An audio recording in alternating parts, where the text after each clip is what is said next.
Hello, good evening to all of you. So, I would like to recall you what we have done in the last lecture. Last lecture में हमने quantum numbers से start किया था और quantum numbers के बारे में हमने इंफॉर्मेशन लिखी थी. These are the set of 4 numbers जो कि हमें इंफॉर्मेशन देते हैं शेल के बारे में, सब शेल के बारे में और ओरिएंटेशन के बारे में या ऑर्बिटल्स के बारे में and spin off the electron. ठीक है, ये 4 पॉइंट्स जो है हमने लिखे थे क्वांटम नंबर्स के बारे में. ठीक है, 2 क्वांटम नंबर्स जो है हम ऑलरेडी कर चुके हैं, that is principal quantum number and azimuthal quantum number. ठीक है, अब हम इससे आगे बढ़ रहे हैं. नेक्स्ट थिंग जिसकी बात हम करने जा रहे हैं that is the magnetic quantum number. So the third quantum number जिसकी बात हम आज अब करने जा रहे हैं that is magnetic quantum number.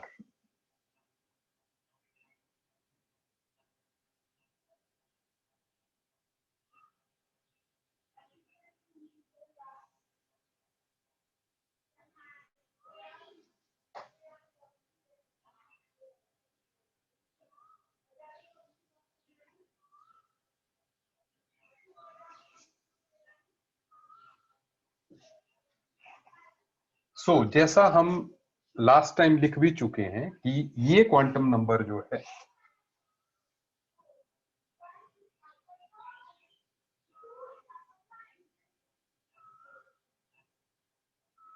Tells about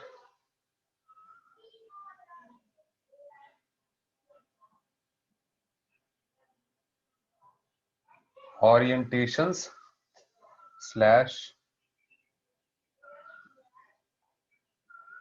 orbitals. ठीक है, तो सबसे पहले इसकी वैल्यूज पे आते हैं, फिर किस तरह से ये इंफॉर्मेशन देता है.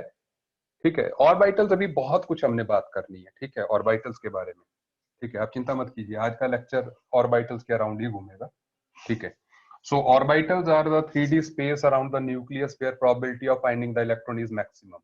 ये हमने ऑर्बिटल्स के बारे में कहा था. अब सुनिए, यहां पर जो वैल्यूज ऑफ m है वो जो है -l टू +l तक होती है. अब मैं बताता हूं आपको, जो टोटल वैल्यूज हैं they are equal to 2l+1. अब यहां पर ये किस तरह से है वैल्यूज, जैसे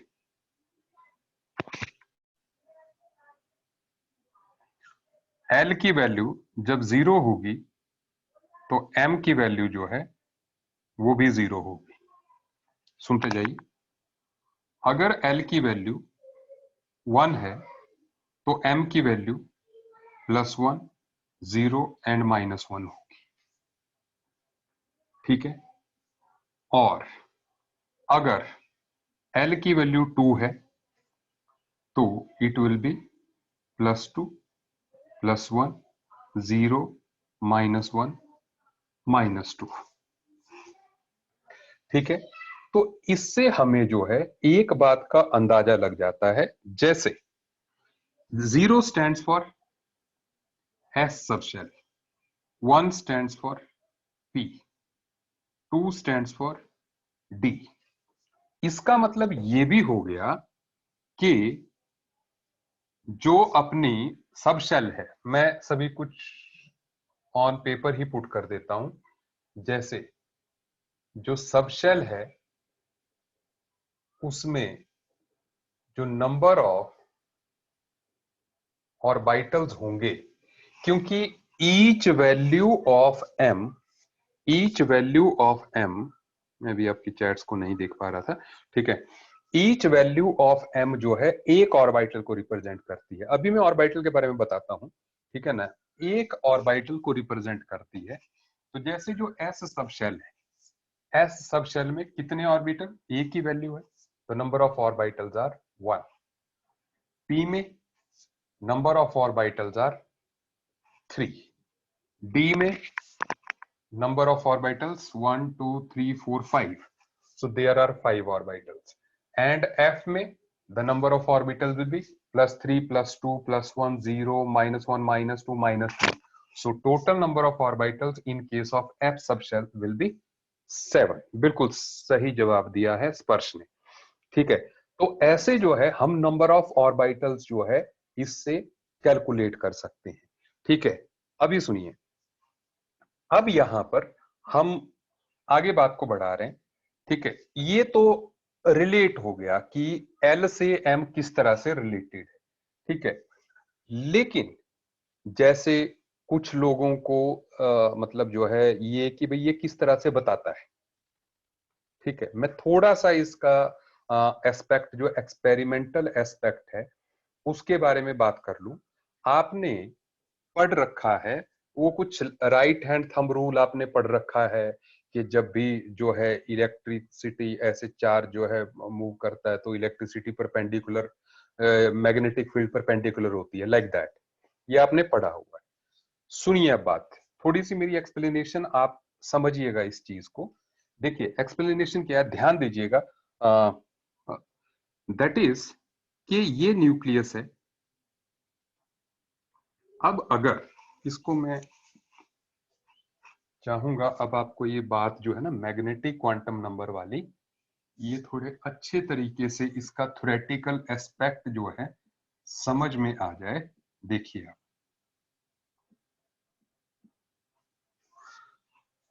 देखो मान लो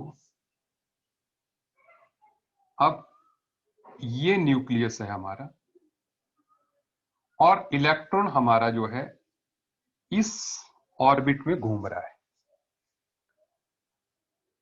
सही है बात, लेकिन there is one another thing, क्योंकि जो बोर्स मॉडल था ना, बोर्स मॉडल जो है 2D मॉडल था, तो इसलिए बोर्स मॉडल में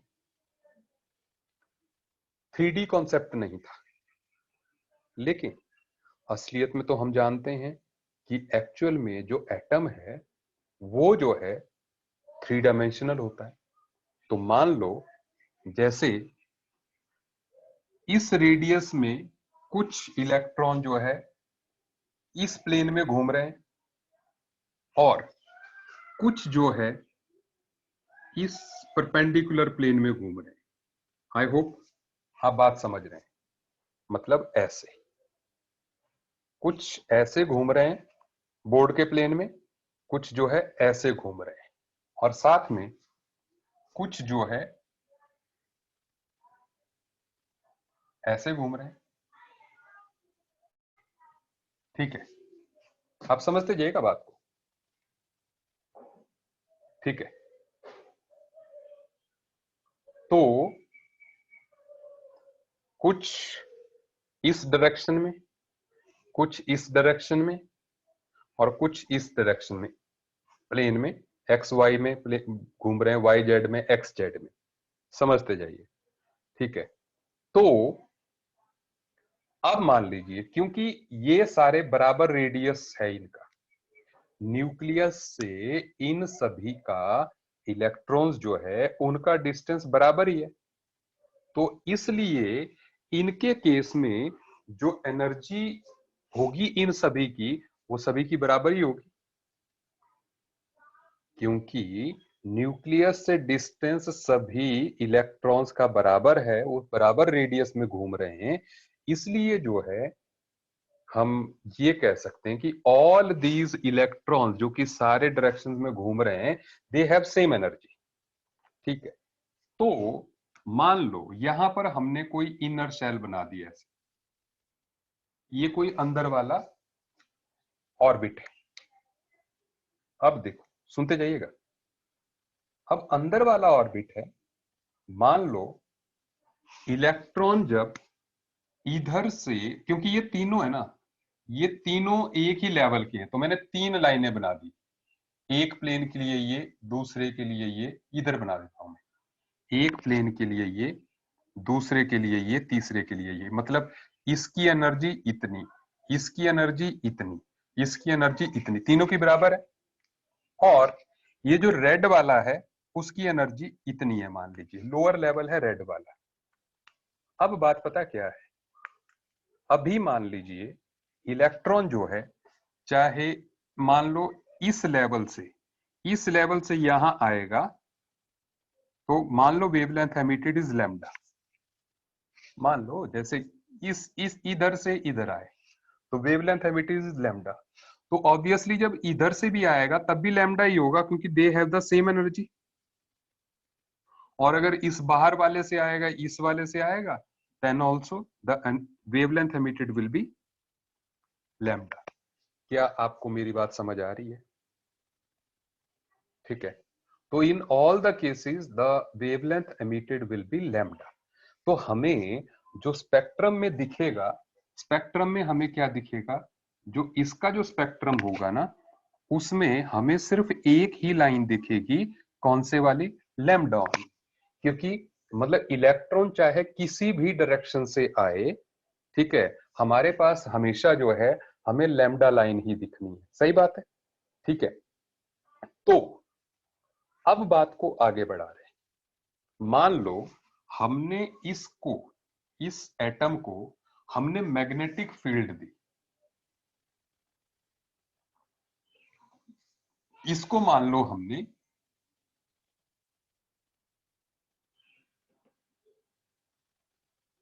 जब हम मैग्नेटिक फील्ड इसको प्रोवाइड करेंगे, सुनते जाइए, देखो आप मेरी बात को समझने की ट्राई कीजिए।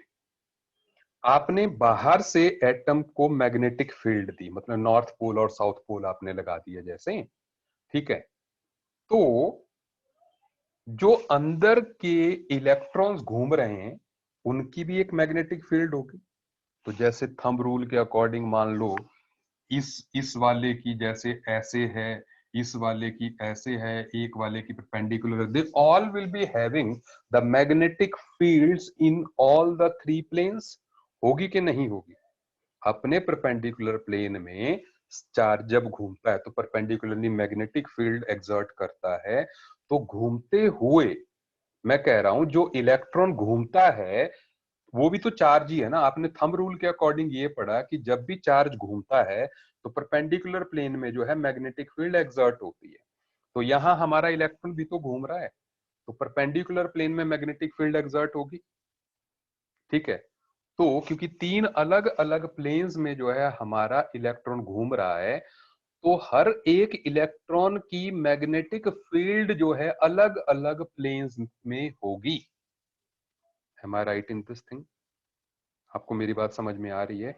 अब सुनिए बात। तो अब इसके बाद आप समझिए, दैट इज कि जब हमने मैग्नेटिक फील्ड में एटम को रखा तो इलेक्ट्रॉन की magnetic field will interact with external magnetic field. क्या कहा मैंने? इलेक्ट्रॉन की magnetic field will interact with external magnetic field. और उससे क्या होगा? उससे तीन चीजें होंगी।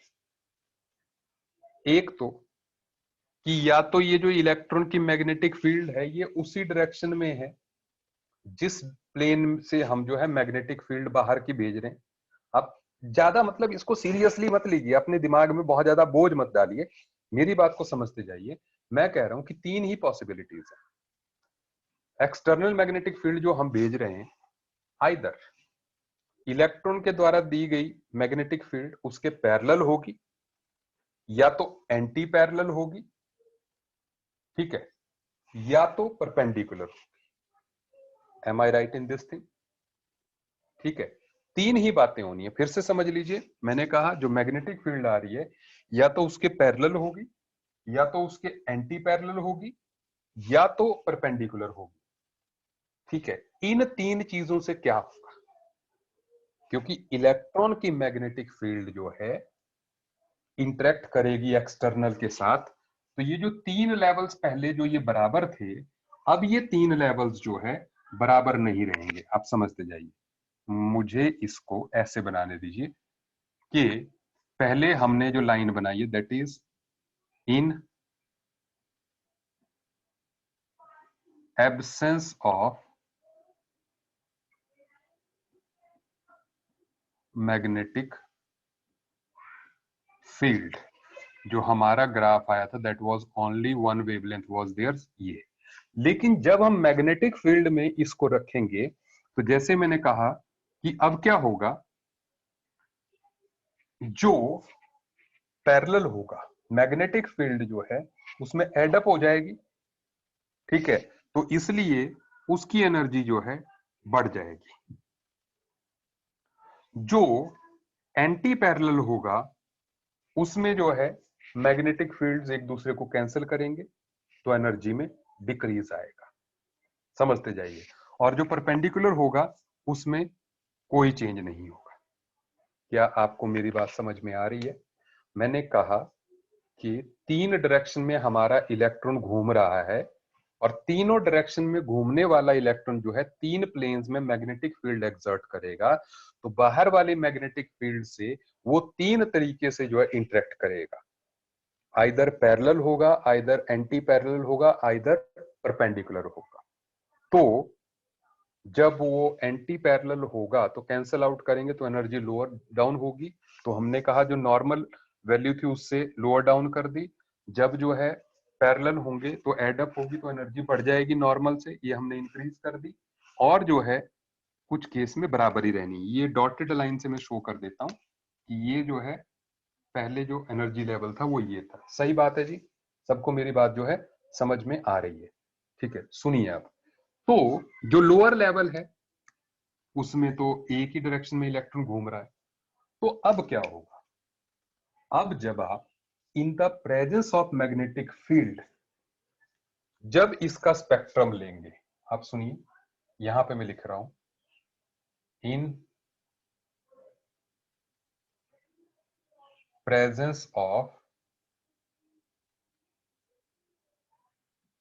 मैग्नेटिक फील्ड क्या होगा, आपको दिख ही रहा है यहां पर कि अगर यहां से यहां आएगा, मान लो कोई लैम्डा 1 वेवलेंथ एमिट हो रही है, तो यहां से यहां जब आएगा तो कोई लैम्डा 2 होगी, यहां से यहां जब आएगा तो वही ओल्ड वाली जो है लैम्डा हो जाएगी। हमने उसको नाम लैम्डा 3 दे दिया सपोज, ठीक है, सही है बात। तो तीन तरह की लाइंस एमिट होंगी, मतलब मैग्नेटिक फील्ड की प्रेजेंस में जो है आपको तीन लाइनें मिलेंगी, लैम्डा 1, लैम्डा 2 एंड लैम्डा 3। क्या आपको मेरी ये बात समझ में आई? ठीक है,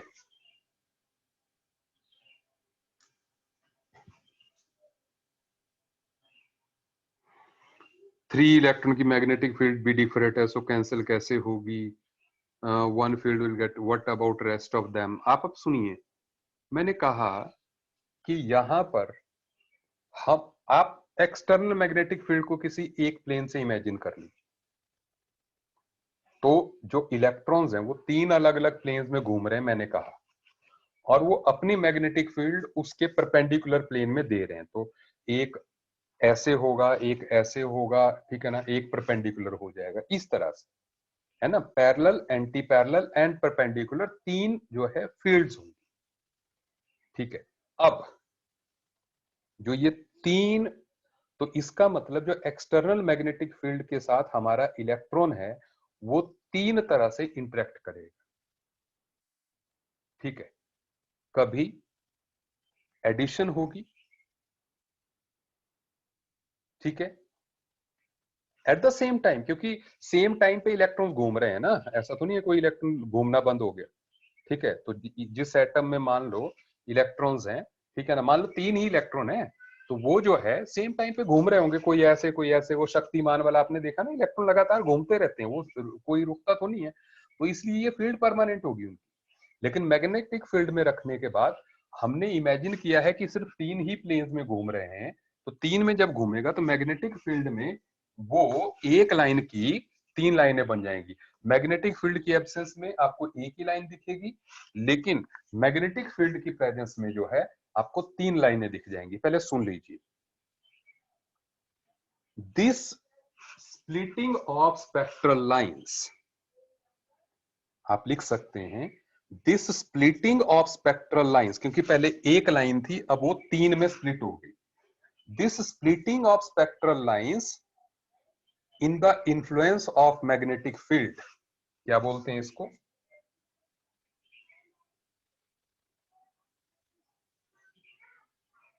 splitting of spectral lines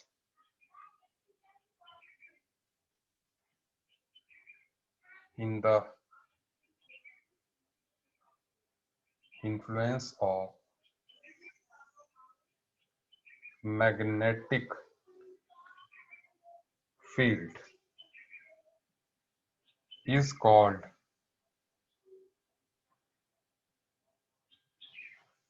Zeeman effect। काफी लोग इसके बारे में नाम सुना हुआ है कई लोगों ने। It is called Zeeman effect। सही है बात? सो ये Zeeman effect है, ठीक है। आप मेरे लेक्चर को आगे जो है मतलब बार बार आप रिवाइज कर सकते हैं, ठीक है ना। तो इसलिए मैं जल्दी आगे बढ़ूंगा। तो मैग्नेटिक फील्ड की प्रेजेंस में जो एक लाइन थी वो 3 में स्प्लिट हो गई, इस फिनोमिना को हम जीमेन इफेक्ट बोलते हैं, पहली बात। और दूसरा देखिए इससे क्या पता चल रहा है, सुनते जाइए। ये जो 3 डायरेक्शंस में एक ही एनर्जी लेवल है, एक ही एनर्जी लेवल है इन तीनों की, मतलब इन तीनों की सबशेल एक ही है। सुनते जाएगा मेरी बात ध्यान से। इन तीनों घूमते हुए इलेक्ट्रॉन्स की सब शेल एक ही है, क्योंकि कल के लेक्चर में मैंने आपको पढ़ाया कि एनर्जी सब शेल से भी डिसाइड होती है, एक शेल में कई सब शेल्स होती है। तो अगर इनकी एग्जैक्ट सेम एनर्जी है, इसका मतलब इनकी सेम सब शेल है, पहली बात।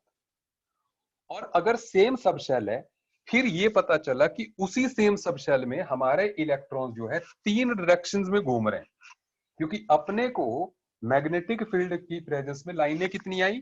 3 आई। तो इसका मतलब ये क्लियर हो गया कि हमारे जो इलेक्ट्रॉन्स हैं वो 3 अलग अलग प्लेन्स में घूम रहे हैं।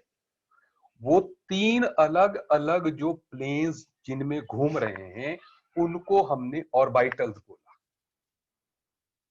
तो इससे हमें मैग्नेटिक फील्ड से मैग्नेटिक क्वांटम नंबर से नंबर ऑफ ऑर्बिटल्स ऐसे पता चले कि एक सबशेल में कितने ऑर्बिटल्स हैं।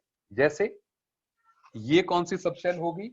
इसके लिए एल की वैल्यू आप मान लीजिए 1, मतलब ये पी सबशेल है। तो पी सबशेल में जो है नंबर ऑफ ऑर्बिटल्स कितने हो गए? 3 हो। इससे प्रूव हो गया कि इसमें जो है 3 ऑर्बिटल्स होते हैं, जो कि हमने लिखा भी। वैसे ही क्या आपको मेरी बात इतनी समझ में आ गई? 3 लाइनों में स्प्लिटिंग मतलब 3 अलग अलग प्लेन में हमारा इलेक्ट्रॉन घूम रहा है, ठीक है। तो इससे जो है 3 ऑर्बिटल्स जो है कंफर्म हो। अब हमने डी में कहा कि उसमें 5 भी हो सकते हैं, ठीक है, नो प्रॉब्लम, ठीक है। सुनते जाइए। अगर मान लो एल की वैल्यू हम 2 ले लेते हैं तो ये डी सबशेल हो जाएगी। उसमें पता क्या होगा? उसमें जो ऑर्बिटल्स होंगे वो ऐसे मिड लेवल के भी हो जाएंगे, ऐसे शक्तिमान टाइप, ठीक है, मिड लेवल। अब इनकी इंटरेक्शन मिड की होगी, मतलब जैसे एक तो हो गया ना पैरेलल, दूसरा हो गया एंटी पैरेलल, तीसरा हो गया था परपेंडिकुलर बाहर को, ठीक है ना, ऐसे। लेकिन कुछ इंटरेक्शन इनकी ऐसे भी होगी मिड की, ठीक है ना, ऐसे। तो ये मिड की इंटरेक्शन जो है इनसे आ जाएगी, तो आपको लाइनें जो है 5 मिल जाएंगी। तो हर बार जब आप मैग्नेटिक फील्ड में डालोगे इनको जो है, तो जितनी आपको लाइनें मिलेंगी उतने नंबर ऑफ ऑर्बिटल्स हो जाते हैं। एक्सपेरिमेंटली ये बात है, ठीक है। वैसे तो आपको सीधे ही पता चल गया, आपने प्लस एल से माइनस एल तक वैल्यूज लिखनी है। तो एफ में होगा तो 7 और मिड में लगा लो, इनके मिड में भी जगह है, ऐसे लगा लो तो 7 हो जाएंगे, ठीक है, और भी तो जगह है, ठीक है। तो देयर इज नो प्रॉब्लम, ठीक है। तो आपको जो है 7 स्प्लिटिंग्स मिल जाएंगी। तो इस तरीके से नंबर ऑफ ऑर्बिटल्स का पता चला। अब ज्यादा कॉम्प्लेक्स नहीं करना हमने इसको, सुनिए। अब यही चीज जो है मैं कह रहा हूं, अगर यही चीज हम मैग्नेटिक फील्ड की जगह, सुनिए यहां पर अगर हम यहां पर इलेक्ट्रिक फील्ड लिख लेते हैं, क्योंकि इलेक्ट्रॉन्स घूमते हुए जो इलेक्ट्रॉन्स है उनका चार्ज भी तो है, ठीक है। तो बाहर से अगर आप इलेक्ट्रिक फील्ड दोगे तो भी इंटरेक्शन होगी, तो भी लाइंस ऐसे ही स्प्लिट होंगी। तो उसको हम जीमेन इफेक्ट नहीं बोलते, उसको हम स्टार्क इफेक्ट बोलते हैं। क्या बोलते हैं? Stark effect. बेटा जी समझ में आ रहा है ना सबको? जो है बढ़िया से समझ में आ रहा है, ठीक है ना? ओके, तो आप इस वीडियो को ना दोबारा देख लेना एक बार, जो है ठीक है। लेकिन व्हाट आई वांट, ठीक है रक्षित जी एंड आकर्षित, ठीक है, मैं ये कह रहा हूं कि आप जो है एक बार दोबारा देख लेना। लेकिन मैंने ये कहा, ठीक है, कोई डाउट होगा तो बाद में मेरे से पूछ लेना। I don't require this one from you. Competitive exam में आपसे ये पूछा भी नहीं जाएगा, ठीक है। आपसे वही पूछा जाएगा plus L two minus L.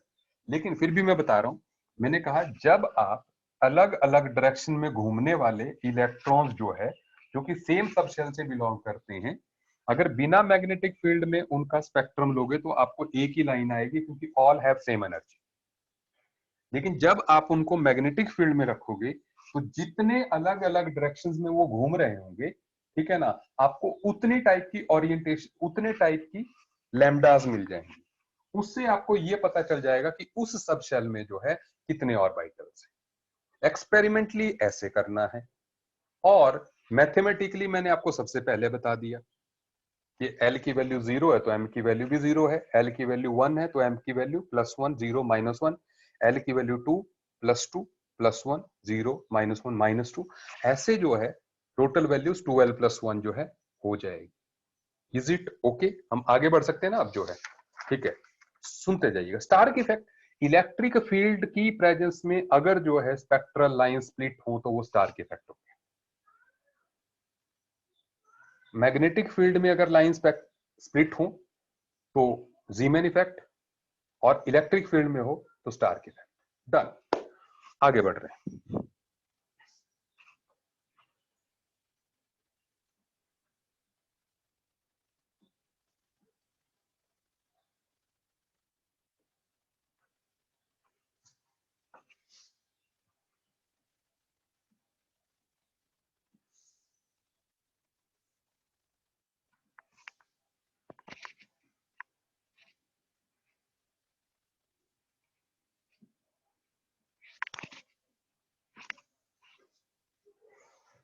अब सुनिए आप बात।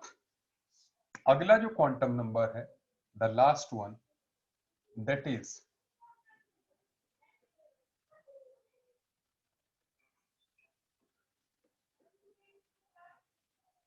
Spin quantum number.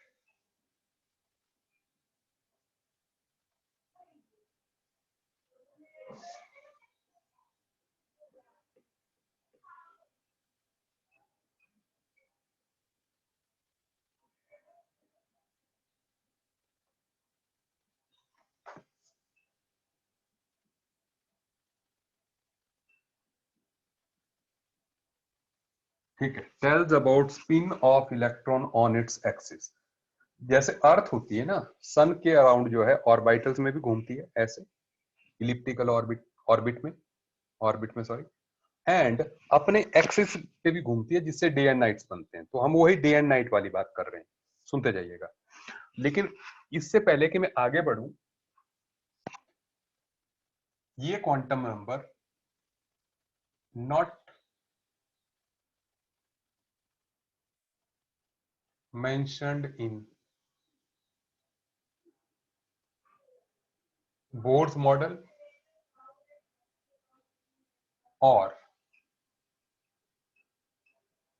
Wave mechanical model.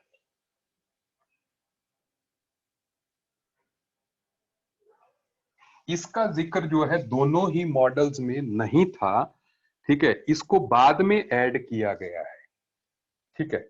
तो ये बिल्कुल अलग सा थॉट है इसमें जो है, ठीक है। इसमें ये कहा गया है दैट इज कि इलेक्ट्रॉन जो है, जैसे मान लीजिए ये न्यूक्लियस है, इलेक्ट्रॉन जो है यहां पर है, तो इलेक्ट्रॉन अपने एक्सिस पर अगर जो है घूमता है, जैसे क्लॉकवाइज,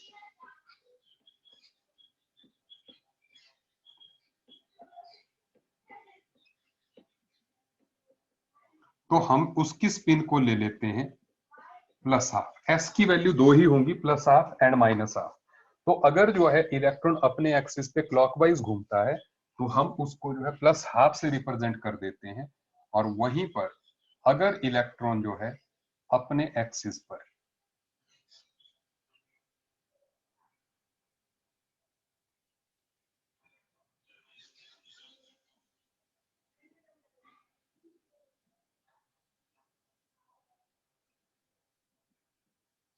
एंटी क्लॉकवाइज घूमता है तो इसको हम माइनस हाफ से रिप्रेजेंट कर देते हैं। ठीक है, दो ही वैल्यूज होंगी, plus half and minus half. Is it okay? अच्छा, इससे रिलेटेड कुछ और बात भी, दैट इज इसी में जैसे there is spin angular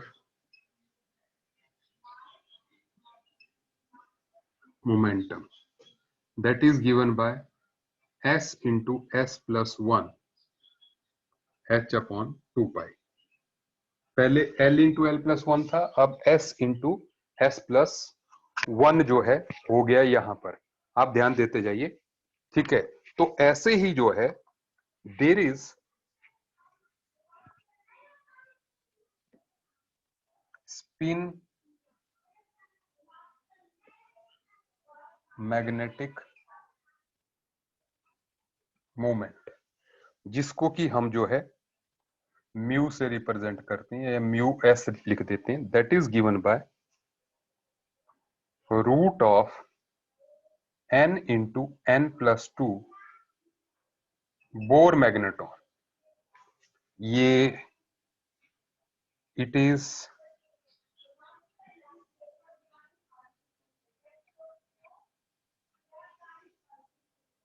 bore magneton, जहां पे कि 1 Bohr magneton is equal to e h upon 4 pi m सी।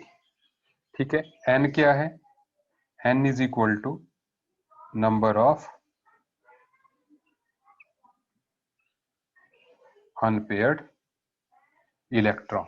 ये मैं सारी बात आपको, देखिए जैसे ऑर्बिटल एंगुलर मोमेंटम था, ठीक है, वैसे ये स्पिन एंगुलर मोमेंटम है। हमने एंगुलर मोमेंटम 3 बार किया। एक किया m v r is equal to n h upon 2 pi, वहां पे एम वी आर जो था वो ऑर्बिट एंगुलर मोमेंटम था। फिर हमने किया orbital angular momentum which was, फिर हमने किया ऑर्बिटल एंगुलर मोमेंटम जो था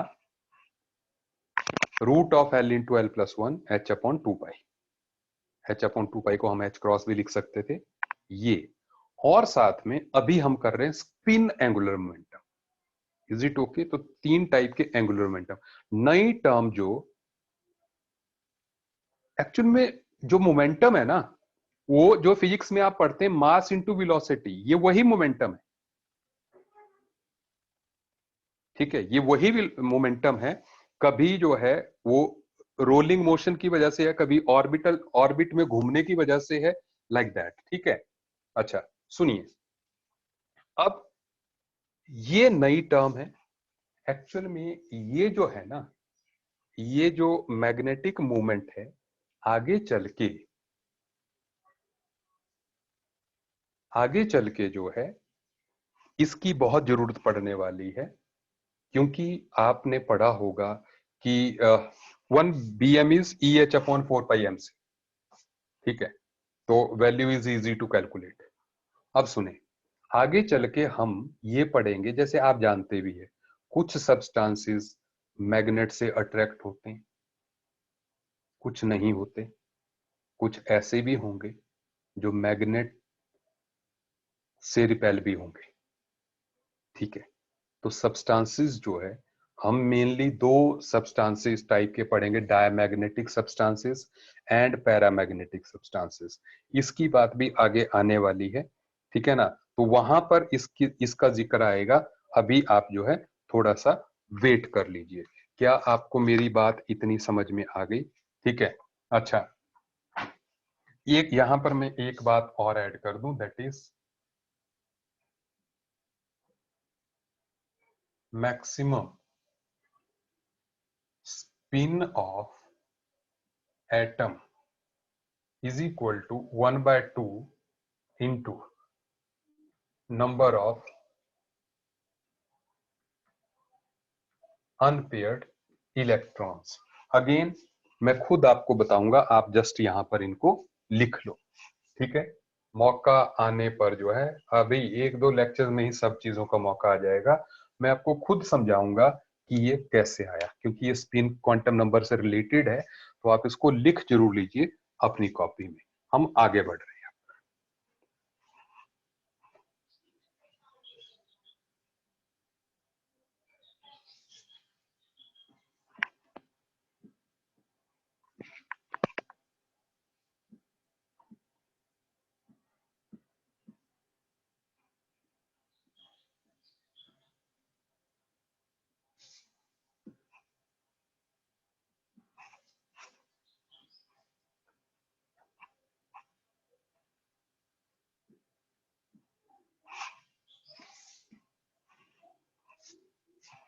सुनिए आप बात,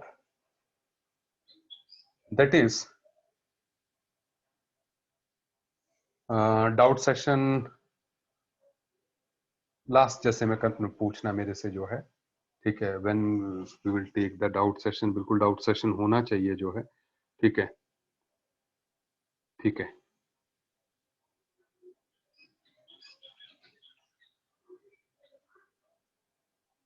मैंने 1 BM का बोल दिया है भाई, EH/4πmc मैंने लिख नहीं दिया, ठीक है।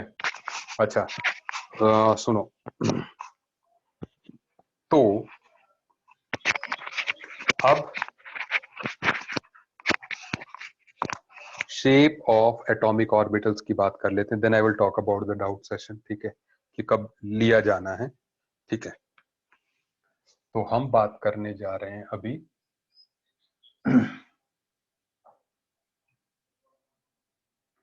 शेप्स ऑफ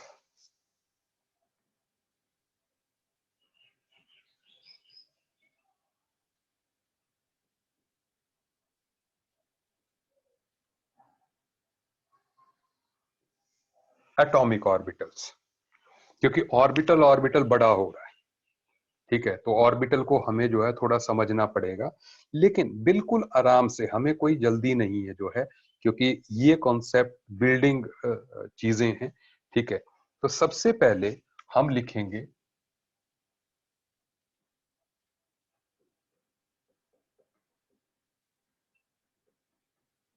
डीजनरेट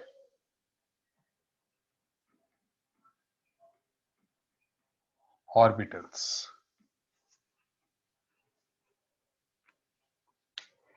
आप लिखें, आप लिखिए, the orbitals belonging to same subshell, the orbitals belonging to same subshell and having same energy are called degenerate orbitals. ऐसे ऑर्बिटल्स जो कि सेम सबशेल से हैं, the orbitals belonging to same subshell and having same energy are called degenerate orbitals, ठीक है। जैसे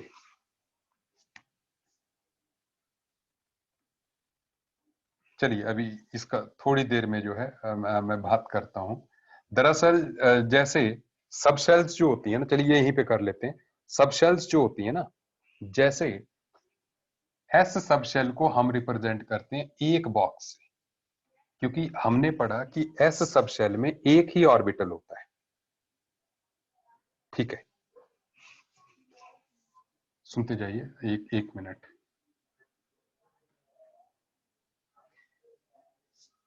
ये subshell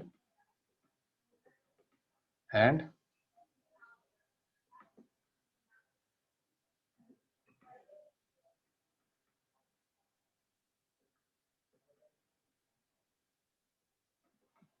orbitals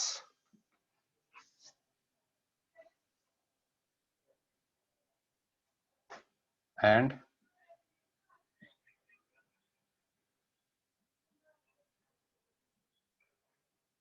representation. सुनिए, जो एस सब शेल है उसमें सिर्फ एक ही ऑर्बिटल है, एस, ठीक है।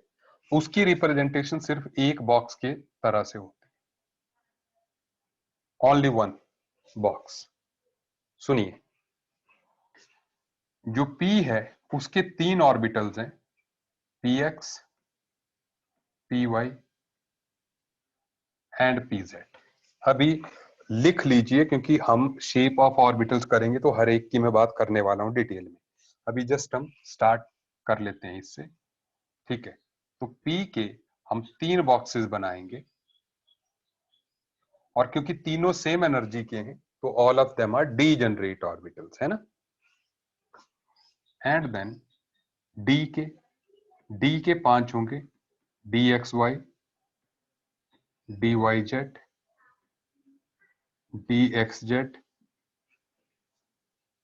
D x square minus y square, d z square, ठीक है। तो इसको जो है हम रिप्रेजेंट करेंगे पांच बॉक्सेस से। क्या आपको मेरी बात जो है ये समझ में आ रही है? ठीक है, मतलब कोई बहुत टफ नहीं है ये, आसान बात है, ठीक है। तो इसलिए पांच बॉक्सेस की तरह एफ वाले जो है वो हमारे सिलेबस में नहीं है, एक्चुअल में है तो ये सात ऑर्बिटल्स, ठीक है, लेकिन वो सिलेबस में नहीं है। लेकिन फिर भी मैं इनके नाम आपको बता देता हूं, ठीक है।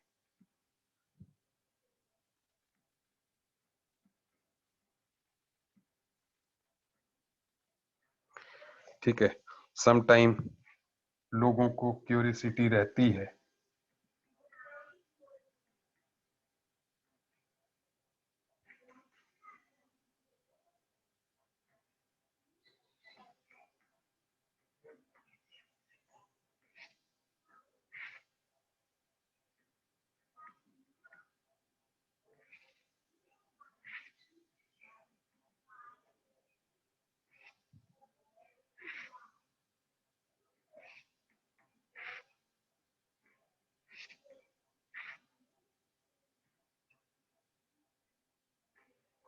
और इनको जो है सात बॉक्सेस की फॉर्म में, एक दो तीन चार पांच छ सात, सेवन बॉक्सेस की फॉर्म में जो है हम रिप्रेजेंट करेंगे। Is it okay?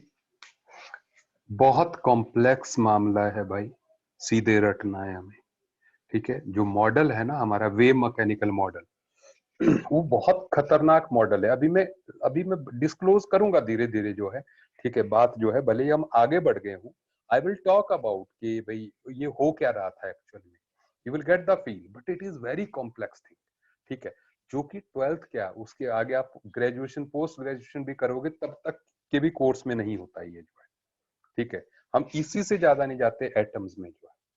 Is it okay? तो मॉडल को जिसने स्पेशली पढ़ना हो उस मॉडल को वो ही करते हैं।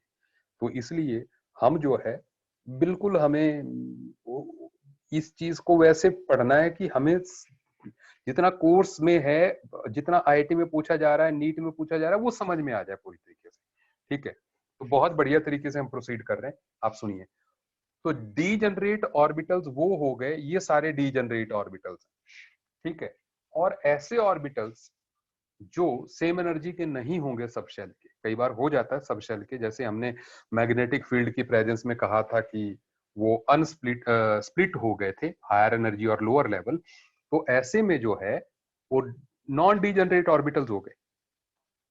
तो मैग्नेटिक फील्ड में ये ऑर्बिटल जो है नॉट डीजनरेट बन जा रहे थे। In the absence of magnetic field the orbitals of same subshell are degenerate. Done, बढ़िया से समझ आ रहा है सबको, ठीक है। सुनिए, अब वापिस हम शेप्स पे आ रहे हैं।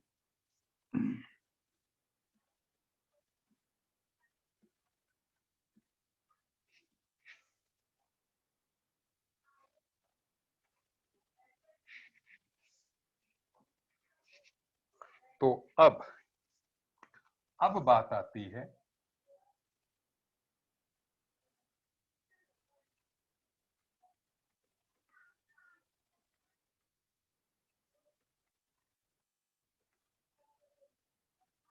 एस ऑर्बिटल्स की। ठीक है, अब जहां तक एस ऑर्बिटल्स की बात है, एस ऑर्बिटल होते हैं स्फेरिकल।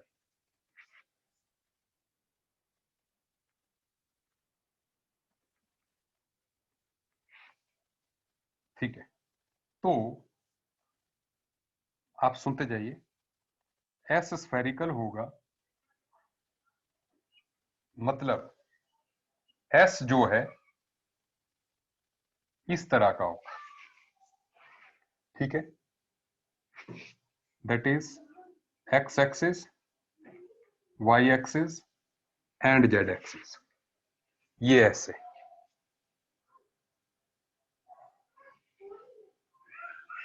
ठीक है,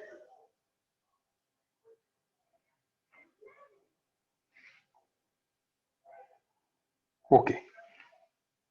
नेम फिर से ये अपलोड तो हो जाएगा यार, ठीक है, चिंता मत करो। अच्छा सुनिए, आप मेरी तरफ ध्यान दीजिए। दैट इज एस ऑर्बिटल जो है स्फेरिकल होते हैं। अब आप इस बात को ध्यान से समझिए, भाई ये स्फेरिकल का फंडा क्या है। एटम तो हम खुद स्फेरिकल मानते थे, अब कुछ ऑर्बिटल भी स्फेरिकल हो गया, इसका क्या है। अब मैं आपको मतलब एक कॉन्सेप्ट बताने जा रहा हूं, ठीक है ना, जो अपना वेव मैकेनिकल मॉडल है। ठीक है, अभी चिंता मत करो, कोई बात नहीं, उस पे आ जाएगा यार। अच्छा सुनिए, आखिर ये शेप आई कैसे, सुनते जाइए। देखो, होता क्या है कि हम लोग जो है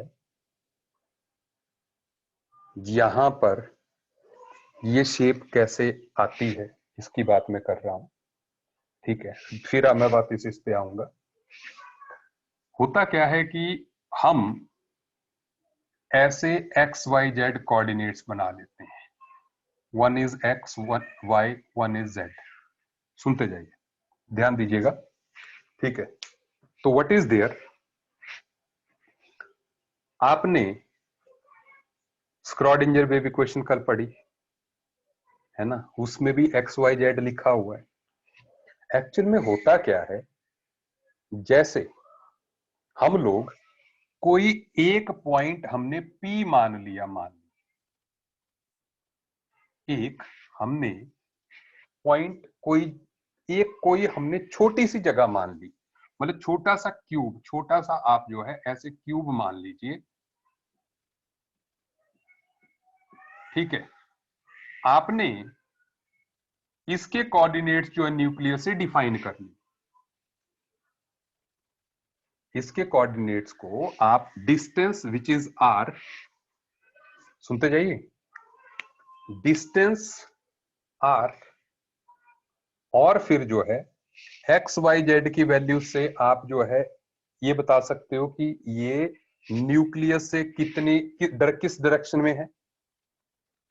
इसकी लोकेशन को बताने के लिए जो है हमें क्या जरूरत है, एक्स वाई जेड की वैल्यू और आर बता सकते हैं ना, ये 4 पैरामीटर्स काफी हैं। सुनिए अब, तो अब इसके लिए हम स्क्रॉडिंजर वेव इक्वेशन को सॉल्व करते हैं। ये बहुत थोड़ा सा हिस्सा होता है, बहुत छोटा सा हिस्सा है। इसके लिए हम स्क्रॉडिंजर वेव इक्वेशन को सॉल्व करते हैं। स्क्रॉडिंजर वेव इक्वेशन जो है इस पॉइंट पे साई की वैल्यू देगा, समझते जाइए। इस पॉइंट पर साई की वैल्यू क्या होगी वो देगा।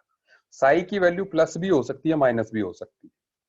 जिन्होंने नहीं मतलब अगर नोट करना चाहें आप लिख सकती हैं, Sai can have both plus and minus values, क्योंकि एम्पलीट्यूड अगर वो क्रेस्ट में है तो प्लस है, ट्रफ में है तो माइनस है। ठीक है, तो साई की वैल्यू प्लस और माइनस दोनों हो सकती है, लेकिन Sai does not have a physical significance, ये भी आप लिख लीजिए। ठीक है, Sai does not have a physical significance, लेकिन जब हम उसको साई स्क्वायर बनाते हैं, क्योंकि हमने कहा कि there is something psi square जो इलेक्ट्रॉन डेंसिटी बताता है। तो आप कुछ भी वैल्यू ले लीजिए, साई की वैल्यू जैसे 2 ले लीजिए, -2 ले लीजिए, ठीक है, कोई भी वैल्यू ले लीजिए, -3 ले लीजिए, +5 ले लीजिए, कोई भी ले लीजिए, उसका स्क्वायर करेंगे तो always the value will be plus. ठीक है, तो वो वैल्यू जितनी ज्यादा होगी, मान लो मैं ऐसे सिंप्लीफाइड वे में कह रहा हूं, सिंप्लीफाइड वे में 12th वाला वर्जन में, दैट इज कि मान लो यहां पर साई स्क्वायर की वैल्यू, जैसे साई की वैल्यू 3 आई इस जगह पर, तो साई स्क्वायर की वैल्यू 9 हो गई, तो आपने इस बॉक्स में 9 डॉट्स लगा दिए। ठीक है, फिर आपने यही सेम ऑपरेशन इधर किया, फिर मान लो इसमें 10 डॉट्स आए साई, ठीक है ना, ऐसे 15 आए, 20 आए, ऐसे अलग अलग अलग अलग डायरेक्शन में जो है हर पॉइंट पर आप इमेजिन कर लीजिए करोड़ों के हिसाब से पॉइंट्स होंगे। हर पॉइंट पर आपने जो है सेम स्क्रॉडिंजर वेव इक्वेशन जो है सॉल्व की। अभी देखो तो सही, लिंक निकलेगा, ठीक है ना, आप समझते जाइए। तो हमने डॉट्स बनाते गए। आपने देखा होगा कई जगह एटम का मॉडल में डॉट्स बने होते हैं, dot dot dot dot dot दिखाया होता है, इलेक्ट्रॉन क्लाउड दिखाया होता है। मैं उसी की बात कर रहा हूं, फिर आगे आ रहा हूं। ठीक है, समझिए। तो जब हम ये डॉट्स बनाते जाएंगे तो आखिर में ये क्या होगा, ये सारा डॉट्स से फिल होगा, और जहां पे साई स्क्वायर की वैल्यू ज्यादा होगी वहां पर जो है ज्यादा डॉट्स, और जहां पे साई स्क्वायर की वैल्यू कम होगी वहां पे कम डॉट्स। तो जब ऐसे वैल्यूज निकाल के हम जो है बनाएंगे तो हमें जो है कुछ इस तरीके का जो है डॉट्स का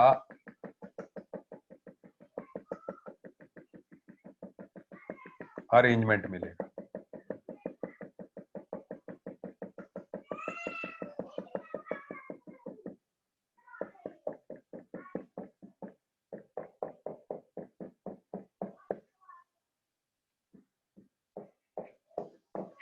सुनिए, आपको कुछ इस तरह का डॉट्स का क्लाउड मिल जाएगा। It is called electron cloud. क्या बोलते हैं इसको? Electron cloud.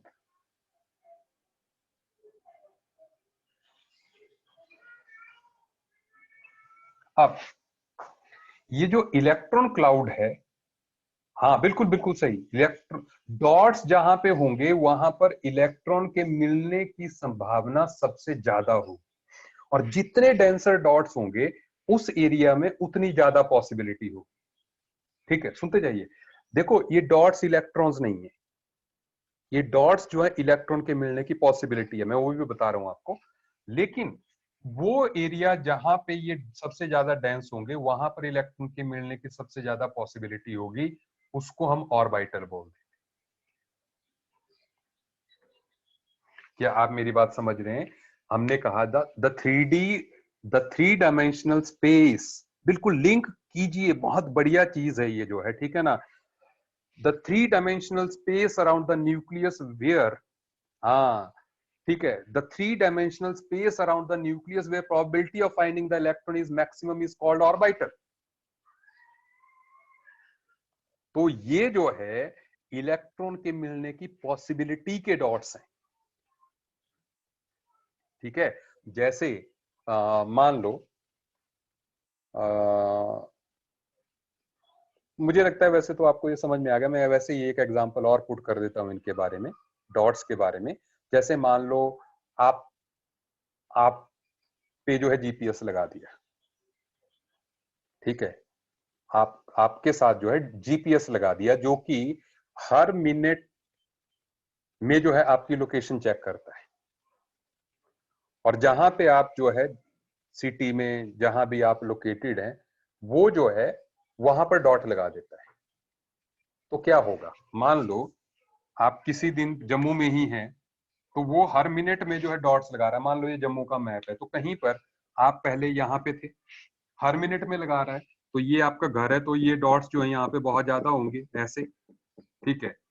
फिर जो है आप सुबह रेडी हुए, तो आप जो बस स्टैंड पे हर मिनट पे वो लगाता जा रहा है, बस स्टैंड पे आपने 5-10 मिनट लगाए यहाँ पर, फिर आप जो है बस आपकी गई और स्कूल में फिर डॉट्स डॉट डॉट्स जो है ये, ठीक है ना, ये प्ले ग्राउंड में, फिर आप फिनिक्स में आए, लॉकडाउन खुल गया, ठीक है ना, ये यहाँ पर डॉट्स लगे, फिर आप घर चले गए। अब ये डॉट्स क्या रिप्रेजेंट कर रहे हैं? ये डॉट्स आप तो नहीं है। जहां पर डेंसर डॉट्स होंगे वहां पे आपके मिलने की संभावना ज्यादा है, बस ये बता रहे हैं। बंदे तो एक ही है, ठीक है ना। तो इसलिए जो है, अगर कभी आप गुम हो भी गए, ठीक है ना, तो आपको उन जगह पे सबसे पहले ढूंढा जाएगा जहां पे आपकी पोजीशन जो है मैक्सिमम डेंसर है। Is it okay? That is, ठीक है, वही यहां पर है। इलेक्ट्रॉन का भी वही है, ये डॉट्स वही है, ठीक है। आई होप आपको बात समझ में आ रही है। आगे बढ़ते हैं। तो ये जो डॉट्स है ना, ये मैथमेटिकली डिराइव्ड है, ठीक है। अब इसी को सिंप्लीफाइड फॉर्म में हमने जो है इस फॉर्म में लिख दी। अदरवाइज जो डेंसर एरिया है दैट इज ऑर्बिटल।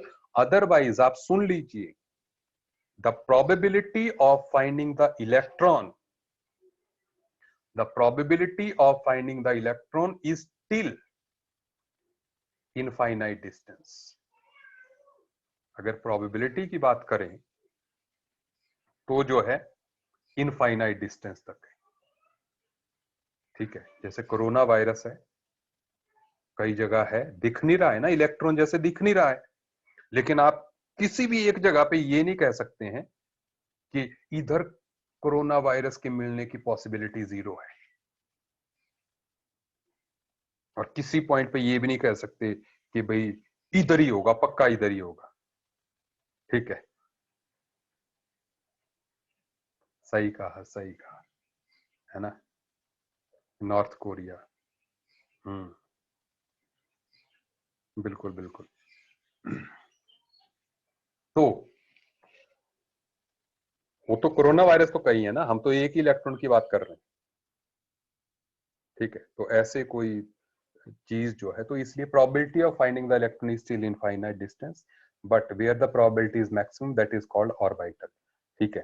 तो हमने कह दिया कि यहां पर जो है, जो अपना एस ऑर्बिटल है, ठीक है, वो स्फेरिकल शेप का होता है। आगे बढ़ते हैं, ठीक है ना। ऐसे ही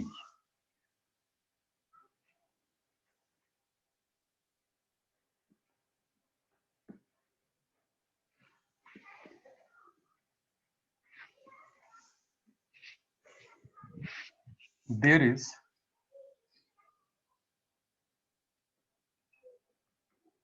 पी ऑर्बिटल। पी ऑर्बिटल हमने कहा था कि वो डंबल शेप होते हैं।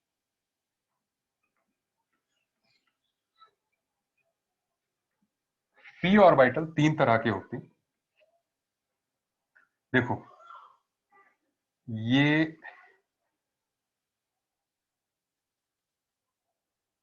एक्स एक्सिस है, ये वाई जेड एक्सिस है, ये वाई एक्सिस है। तो जो बिल्कुल एक्स एक्सिस पे है उसको हम पी एक्स बोलते हैं, डंबल शेप है ये। और जो वाई एक्सिस पे है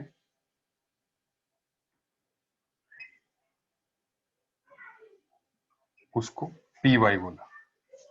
और जो कि जेड एक्सिस पे है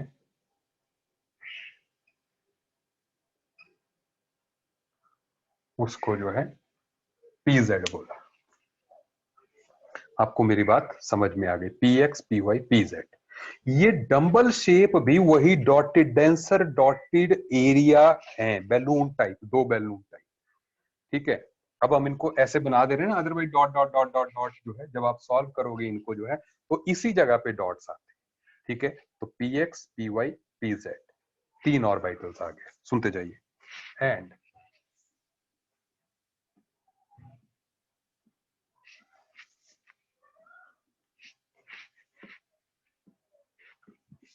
the last one, they are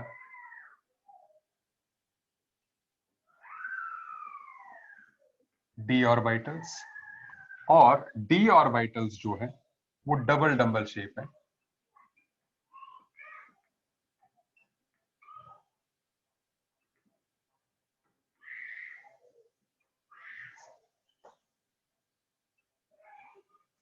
अब ये डबल डबल कैसे? मेरे लिए आसान होगा कि मैं बोर्ड के प्लेन में ही सभी को बनाऊं। आप सुनते जाइएगा। देखो,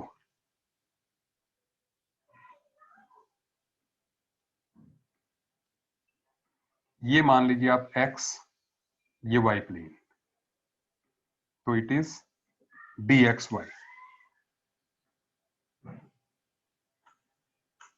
ये मान लीजिए z, ये मान लीजिए y प्लेन, मतलब ये प्लेन है तो ये ऐसे ऐसे प्लेन्स आप इमेजिन कर सकते हैं, है ना?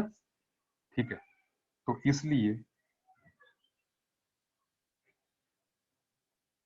ये जो है dyz हो जाएगा। एंड अगर ये z है, ये x है,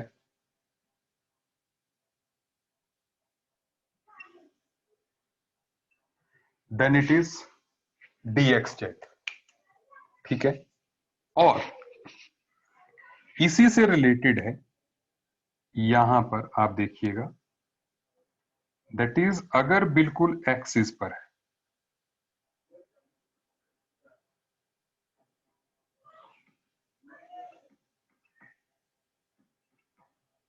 dx square minus y square, इसमें और इसमें डिफरेंस देख लीजिएगा। इसमें बिल्कुल ऑन द एक्सिस है लोब्स, इसमें मिड एक्सिस में, मेन एक्सिस से 45 डिग्री के एंगल पे है। ये dx y और dx square minus y square में अंतर है। ठीक है, last is the orbital with special shape, जिसकी शेप किसी भी ऑर्बिटल से नहीं मिलती डी के, वो है ऐसे। मतलब इसमें ये x, ये y, ये z, इसको बोलते हैं हम डी जेड स्क्वायर। ये पता है कैसे है? जैसे कि दो बैलून्स हैं, ऊपर नीचे, और बीच में जो है वो डी सब शेल है भाई, डी सब शेल है, डी स्टैंड्स फॉर डिफ्यूज्ड, कल किया था ना। ठीक है, तो हाँ, तो डी जेड स्क्वायर की स्पेशल शेप है, जैसे मैंने कहा आप दो बैलून्स इमेजिन कर लीजिए, और जैसे सैटर्न का रिंग होता है वैसे जो है एक ऐसा रिंग है अराउंड दिस, जहां पे इलेक्ट्रॉन के मिलने की पॉसिबिलिटी जो है मैक्सिमम है। ठीक है, तो इसलिए हमारा जो डी जेड स्क्वायर है वो स्पेशल शेप वाला जो है ऑर्बिटल है। ठीक है, आई होप आपको यहां तक बात जो है बड़े बढ़िया से समझ में आ रही है। ठीक है, किसी को कुछ पूछना है अभी तक जो हमने किया? ठीक है, हाँ 1 मिनट जो है, जस्ट 1 मिनट।